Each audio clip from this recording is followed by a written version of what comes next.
Esta tarde a las 19:30 en Librería Ross se presenta este libro.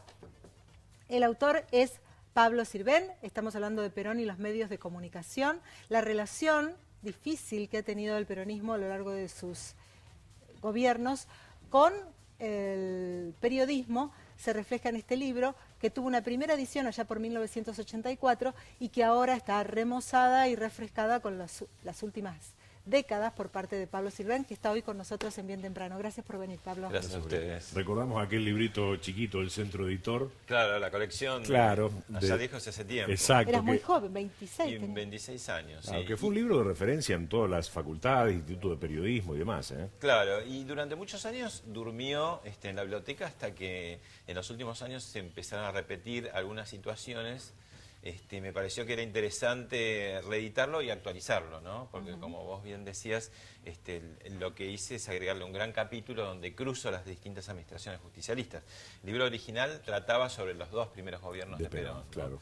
Así que hay anotaciones y observaciones hasta prácticamente hace pocas semanas, ¿no? En la caracterización de aquel periodo histórico se decía, Perón llega a la presidencia con los medios en contra y termina cayendo cuando había cooptado él mismo los diarios, ¿no? Que tenían los medios controlados, pero igualmente no logran evitar lo que fue la caída de Perón. Bueno, el mismo Perón, más sabio, cuando vuelve al país para su última presidencia, anotaba esto que vos bien decís, y que le pasó de vuelta en los años 70. Claro. También tenía la prensa en contra y sin embargo fue plebiscitado en las elecciones, con lo cual decía, la influencia en los medios es fuerte pero es relativa. ¿No? Bueno, ¿cuál es la explicación, Pablo, que vos encontrás a lo largo de toda la investigación? Porque si bien esto atraviesa todo el peronismo, la explicación del peronismo que justamente ha tenido en todos los gobiernos las corporaciones en contra, inclusive las corporaciones mediáticas. ¿Cuál es la explicación que vos encontrás para esta actitud de los gobiernos justicialistas? Me parece que el justicialismo funciona muchas veces, el motor, el combustible es la fricción, la tensión, ¿no? Entonces busca enemigos, algunos enemigos son reales, algunos son inflados, algunos son temporales, porque también en el caso de esta época, por ejemplo con el Grupo Clarín, hay que anotar que hasta 2008 fue bastante amistosa la relación, y a partir del conflicto con el campo, bueno, se dio una suerte de conflicto mantenido con lo que ellos denominan medios hegemónicos, ¿no? Pero que son alianzas que se hacen y se deshacen, ¿no? Y yo creo que el tema del discurso, la unificación del discurso a veces se da incluso adentro del mismo partido gobernante, lo hemos comprobado en estas últimas horas, donde nadie tenía ni siquiera la información, ni el propio candidato a vicepresidente Vudú se entera en el mismo espacio, ¿no? Claro. Pero esta es una cuestión personal o una cuestión ideológica dentro del mismo peronismo, porque sabemos, por ejemplo, Raúl Alfonsín tuvo una relación bastante espinosa con los medios de comunicación durante su gobierno, y era bastante reacio a hablar con los periodistas y a veces agresivo.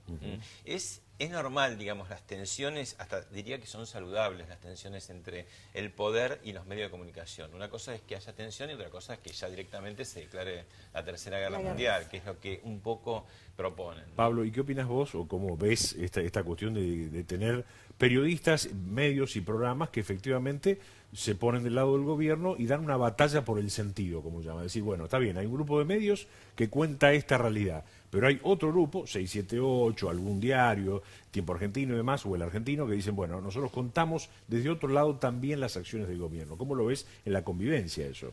A mí me parece que mal o bien, con intereses sinceros o no, los medios de comunicación privados representan intereses genuinos y legitimados por el público que tienen.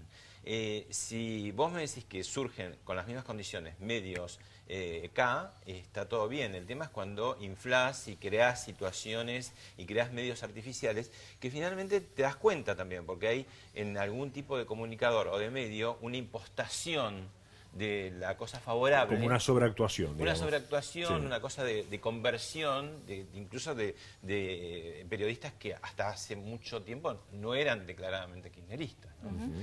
La ley de medios establece, y lo hizo la presidenta la semana pasada, la posibilidad de lanzar llamar a licitación para la obtención de licencias para los estados. Estados, en este caso, por ejemplo, la provincia de Santa Fe, el estado provincial va a tener su propio canal, la universidad va a tener su propio canal. ¿Cómo lo ves? Bueno, yo veo en la ley de medios cosas interesantes, pero es un poco, salvando las distancias, lo que pasó en la reforma del 94 constitucional, ¿no? Que también tenía muchas cosas interesantes, muchos institutos interesantes que hasta hoy en día no se pusieron en marcha, y lo único que le interesaba entonces al presidente, que era Carlos Menem, era el artículo que le posibilitaba la reelección. Yo creo que esta ley también tiene cosas interesantes, abre espacio a las organizaciones no gubernamentales, sindicatos, cooperativas, pero lo importante era el artículo 161, que ahora está suspendido, que era para desinversión de los grandes medios, ¿no?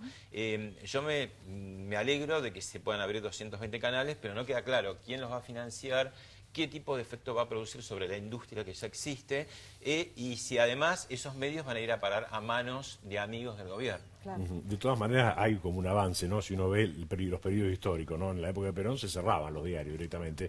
Ahora se da la batalla, pero están todos abiertos. Y es que es otra época, es ¿no? otra Si época. ya el mundo árabe, que está encerrado, las redes sociales no Sí. le permiten hacer todo lo que quieran, mucho menos en nuestro sistema, que somos, digamos, naturalmente libres, ¿no? Seguro. La gran pregunta, como decía Pablo recién, es quién los va a financiar, ¿no? Inclusive la televisión digital, que va a diversificar las señales. ¿Quién va a financiar eso? Porque si ahora es difícil hacer programas de televisión y conseguir anunciantes, imaginamos cuando esté la televisión diversificada. Es un punto que queda ahí gran pendiente, que es incógnita. la publicidad La oficial, cómo claro. se maneja.